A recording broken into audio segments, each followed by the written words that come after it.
प्यारे छात्र और छात्राओं, अगर आपने इस वीडियो पर गलती से क्लिक कर दिया तो मेरे भाई मैं आपको चेतावनी दे देना चाहता हूं। अगर आप लोग कमजोर दिल के इंसान हो, अगर आप लोग भी अभी भी हिचिर मिचिर कर रहे हो, यानी कि अभी भी आपका पढ़ने का मन नहीं कर रहा है, ठीक है, अभी आप भ्रम में पड़े हुए हो, मोह माया में पड़े हुए हो, तो इस वीडियो से दूर रहना। लेकिन जो बच्चे पढ़ने वाले हैं, जिन्होंने अब ये दृढ़ संकल्प कर लिया है कि अब हम समय को बर्बाद नहीं करेंगे, अब हम पढ़ाई करेंगे, तो उनका इस वीडियो में स्वागत है। तो आज हम इस वीडियो में पहले चैप्टर का, केमिस्ट्री के पहले चैप्टर का बिलियन का वन शॉट कवर कराने वाले मेरे भाई। और ये आपके वाले टॉपिक का मात्र एक ही वीडियो में ऐसा वन शॉट होने वाला, ऐसा वन शॉट होने वाला है, आपके बिलियन चैप्टर के मोस्ट इंपॉर्टेंट रिपीटेड क्वेश्चन को हम उठाएंगे और कम से कम आपका इसमें 20 न्यूमेरिकल का हम करवाएंगे। हमारा एक वसूल है, हम जो भी टॉपिक पढ़ाते हैं, जो भी हम लोग चाहे जो नियम पढ़ाते हैं, जो रूल पढ़वाते हैं, ठीक है, उस पर, उस न्यूमेरिकल पर, ठीक है, उसके सूत्र पर बेस कम से कम अगर 4-5 न्यूमेरिकल हम ना करवाएं तो हमारा पढ़ाना ही बेकार है, ऐसा सोचना है मेरा। तो आज हम इस चैप्टर का जो सबसे मोस्ट इंपॉर्टेंट टॉपिक है, जो 2026 में पक्का आएगा, उसको हम करवाएंगे। देखो, हमारा जो टॉपिक है ध्रुव बिलियन के लिए राउट का नियम। राउट ने 2 नियम दिए थे, ठीक है। राउट ने जो हमारा नियम दिया था वो अपना 2 चीजों पर दिया था, एक द्रव बिलियन पर राउट का नियम दिया था, एक अवाष्पशील बिलियन पर, ठीक है, अवाष्पशील पदार्थों पर अपना राउट का नियम दिया था। तो जो हमारा सबसे इंपॉर्टेंट चीज है, इसको तुम 5 स्टार रेटिंग लगाना हो, जितना भी स्टार देना हो, जितना इंपॉर्टेंट लगाना हो लगा लो, 2026 में पक्का आएगा, ठीक है। तो ध्रुव बिलियन के राउट का नियम समझने से पहले हम आपको एक डायग्राम के माध्यम से ऐसा समझाएंगे कि आपके दिमाग में ही बैठ जाएगा, ठीक है। तो मान लीजिए आपने लिया कोई बर्तन, ठीक है, आपने यहां पर लिया कोई बर्तन, ठीक है। अब इस बर्तन में आपने क्या किया, एक बिलियन बना लिया, ठीक है, आपने यहां पर बना लिया एक बिलियन, ठीक है। तो आप लोग अच्छे तरीके से जानते हो हमारा जो बिलियन होता है उसमें 2 घटक होते हैं, एक हमारा होता है विलेय और एक होता है विलायक। बिलियन 2 चीजों से ही तो मिलेगा, ठीक है, एक घटक से तो बिलियन बन नहीं जाएगा। बिलियन में आपको 2 घटक चाहिए, एक विलायक चाहिए और एक विलेय चाहिए। तो मान लीजिए इस बिलियन में हमारा 2 घटक है, एक हमारा ये घटक है और दूसरा हमारा बी घटक है, ठीक है।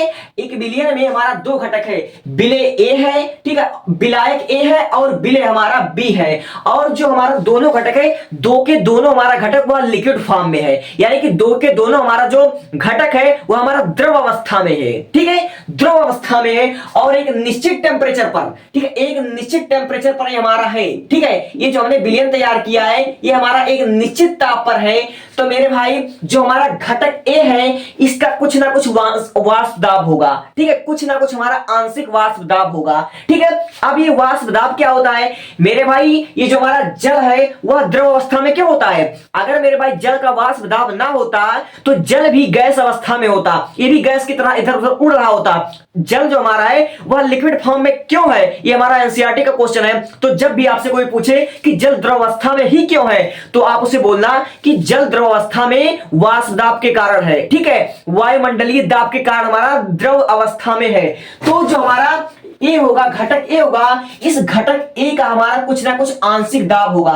तो यहां पर आप लोग लिखोगे कि घटक ए का, माना घटक ए का आंशिक दाब हमारा क्या है, ये है, ठीक है। यहां पर लिखोगे घटक ए का आंशिक दाब बराबर हमारा हो गया पी। और इसी प्रकार जो हमारा घटक बी होगा इसका भी आंशिक दाब होगा, तो यहां पर लिखोगे आप लोग पी बी, ठीक है, यहां पर आप लोग लिखोगे पी बी। जो हमारा घटक ए का आंशिक दाब हमारा पी ए हो गया और घटक बी का जो हमारा आंशिक दाब हो गया वो हमारा पी बी हो गया, ठीक है।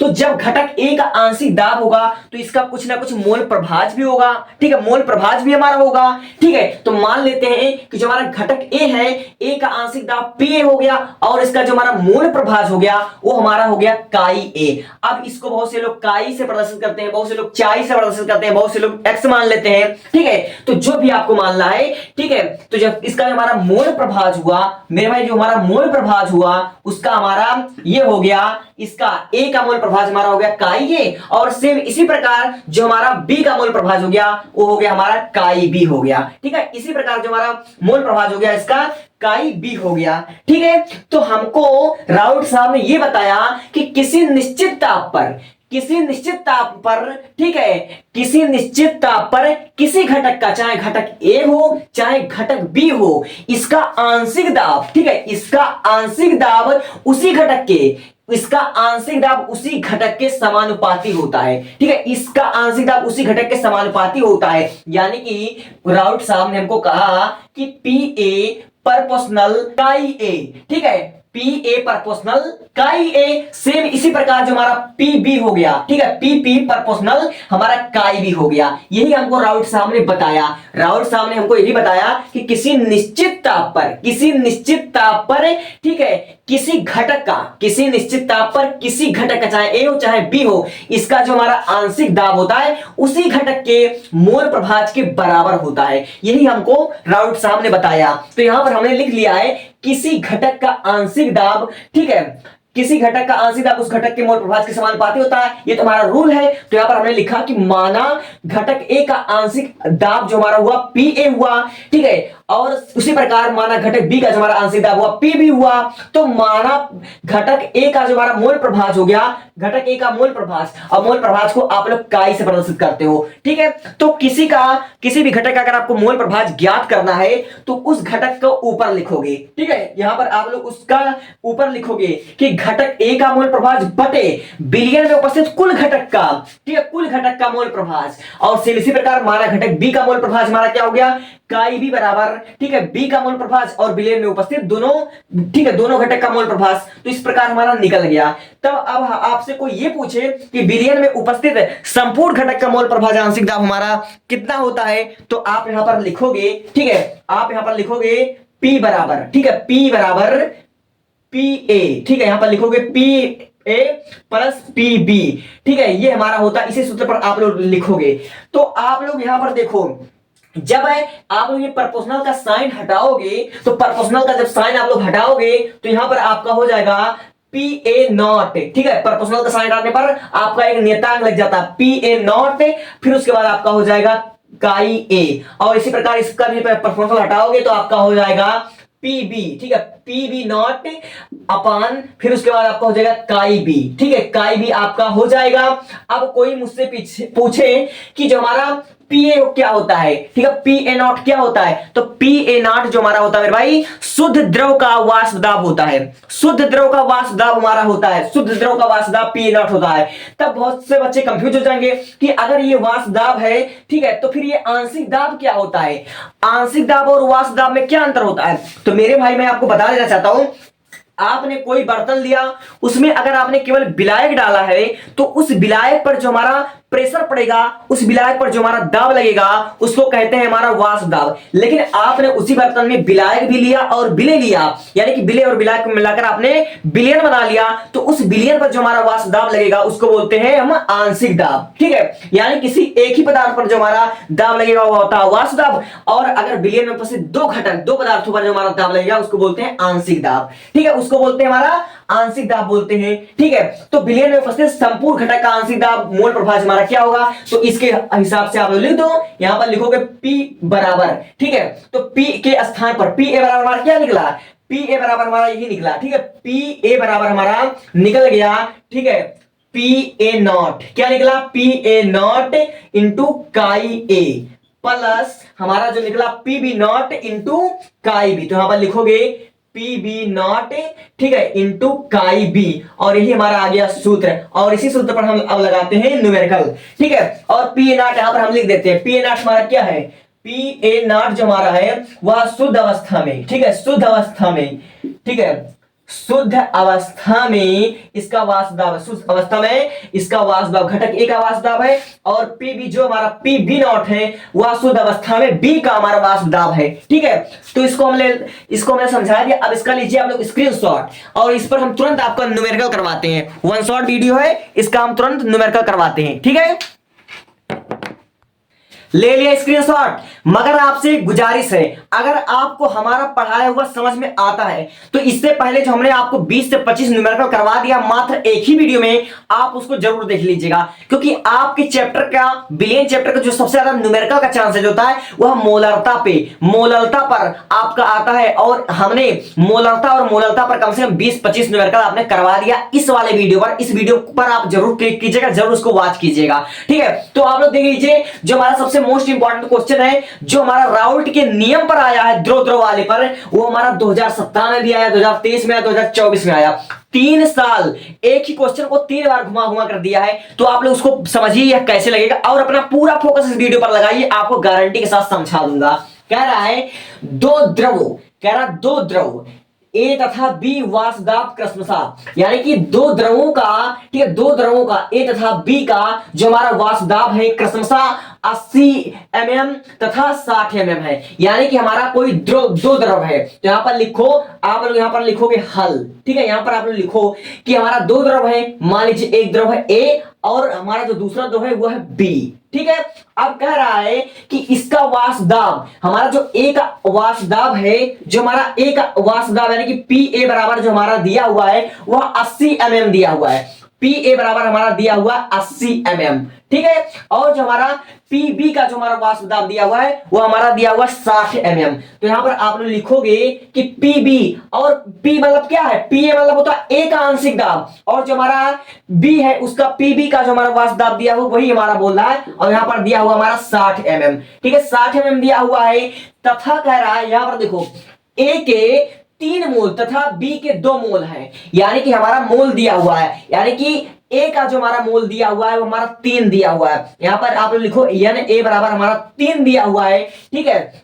और जो हमारा बी का जो हमारा मोल है वह 2 दिया हुआ है, बी का मोल 2 दिया हुआ है, यानी कि जो हमारा एन बी, यानी कि बी के मोल हमारा जो दिया हुआ है 2 दिया हुआ है, ठीक है। मोल मिलाने पर प्राप्त मिश्रित विलयन का कुल वाष्पदाब ज्ञात कीजिए। कुल वाष्पदाब हमसे इसमें पूछ रहा है, वाष्पदाब, ठीक है, वाष्पदाब हमसे पूछ रहा हुआ है।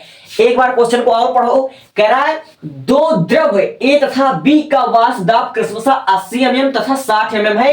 ए के 3 मोल तथा बी के 2 मोल मिलाने पर प्राप्त विलयन का कुल वाष्पदाब बताइए, ठीक है। तो हमको ए का मोल दिया हुआ है, बी का मोल दिया हुआ है, लेकिन उस विलयन में उपस्थित संपूर्ण, ठीक है, संपूर्ण घटक का मोल क्या होगा, तो यहां पर आप लोग लिखोगे कि एन टी बराबर, एन टी मतलब होता है विलयन के मोल, बराबर आप लोग लिखोगे N A plus N B, ठीक है। यहां पर लिखो N A plus N B, ठीक है, N A plus N B. तो हमारा एन ए बराबर दिया हुआ है 3 और एन बी बराबर दिया हुआ है 2, तो 3 तो हमारा कितना हो गया 5, यानी कि जो हमारा एन टी हुआ वो हमारा हो गया 5, ठीक है। एन टी हमारा क्या हो गया 5 हो गया है, ठीक है। क्वेश्चन को बड़ा ध्यान से समझना बाबू, एक ही बार में समझा दूंगा, गारंटी के साथ हो जाएगा, ठीक है। तब आप लोग यहां पर ज्ञात कीजिए, ए का मोल प्रभाज ज्ञात करो और बी का मोल प्रभाज ज्ञात करो, क्योंकि उस सूत्र में, राउल्ट के नियम के उस सूत्र में इसका उपयोग होगा। तो आप लोग लिखोगे काई ए, ठीक है, काई ए, यानी कि ए का घटक ए का मोल प्रभाज। तो आप लोग अच्छी तरीके से, अभी मैंने समझाया कि किसी का अगर आपको मोल प्रभाज ज्ञात करना है तो उसका आप लोग लिखोगे मोल ऊपर, यानी कि ए का मोल ऊपर, और संपूर्ण विलयन का यानी कि N A plus N B का मोल यहां पर हो जाएगा नीचे। तो यहां पर आपका कितना हो गया, एन ने आपका दिया हुआ है 3, ठीक है, और एन टी आपने ज्ञात किया है 5, यहां पर लिखो 3/5, ठीक है। और सेम इसी प्रकार से आप ज्ञात करो कि एन बी का मोल प्रभाज, एन बी का आप लोग मोल प्रभाज ज्ञात करो, तो यहां पर लिखो काई बी, ठीक है। ये हमारा क्या है, ये हमारा काई, यहां पर ध्यान से देखना, ये हमारा लिखा हुआ काई बी बराबर, ठीक है। अब जिसका आपको मोल प्रभाव निकालना उसको लिखो ऊपर, एन बी अपान आपका हो जाएगा एन टी, ठीक है। तो यहां पर आपका हो जाएगा एन बी आपका दिया हुआ है 2, ठीक है, एन बी आपका कितना दिया हुआ है, एन बी आपका दिया हुआ है 2 अपान आपका संपूर्ण जो हमारा एन टी आया वो हमारा हो गया 5, ठीक है। तो आपको ए का मोल प्रभाज पता चल गया, बी का आपको मोल प्रभाज यहां पर पता चल गया, ठीक है। तो आप क्या करो, आप बस वही सूत्र पर आप लोग रख दो और आपका सारा का सारा आंसर आ जाएगा। तो आपका, हमने आपको सूत्र आपको बताया है कि राउल्ट के नियम का जो हमारा सूत्र होता है वो हमने आपको बताया, पी बराबर आपका होता है पी ए नॉट, ठीक है, काई ए प्लस आपका होता है पी बी नॉट, क्या होता है आपका पी बी नॉट होता है, और उसके बाद आपका काई बी होता है, ठीक है। तो आप इसी सूत्र पर आप रखिए, आपका आंसर गारंटी के साथ आ जाएगा। पी आपसे पूछ रहा है भैया, तो आपका पी ए बराबर कितना निकला, पी ए नॉट, यानी कि पी का आपने लिखा यहां पर 80, ठीक है, यहां पर आपने लिखा 80, ठीक है। अब आपने काई ए यानी कि ए का आपने मोल प्रभाज ज्ञात किया, ठीक है, 2/5 नहीं 3 काई के आपने मोल प्रभाज ज्ञात किया 3/5, यहां पर आपने लिखना है 3/5, ठीक है।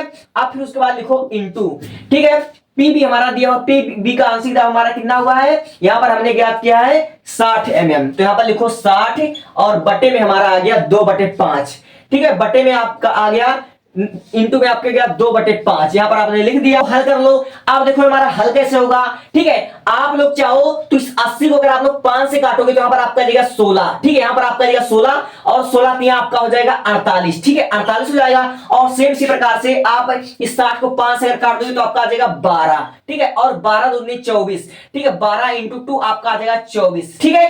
अब 24 और 48 और 24 यहां पर लिखो 48, ठीक है। 48 प्लस 24 आपका कितना हो जाएगा, ठीक है। 8 4 12 का हो जाएगा 2, हासिल आया 1 4 2 6 1 7, यानी कि आपका हो जाएगा 72 mm, ठीक है। यहां पर आपका हो जाएगा 72 mm, जो आपका फाइनल आंसर आया वो आया आपका 72 mm। तो बताओ प्यारे, राउट के नियम का जो हमारा फार्मूला होता है, इस सूत्र पर हमने जो आपको न्यूमेरिकल कराया, आपको ईमानदारी से बताना समझ में आया या नहीं समझ में आया, ठीक है। तो इसी प्रकार हमारे सूत्र पर आते हैं ये सवाल, ठीक है। तो हम आपसे बस इतना ही कह रहे हैं कि इसके पहले के जो हमारा 25 न्यूमेरिकल हमने करा रखा है, एक बार उसको चेक कर लेना। अब फिर उसके बाद आप लोग उसको जब चेक कर लेना तो उस पर अपना कमेंट कर देना।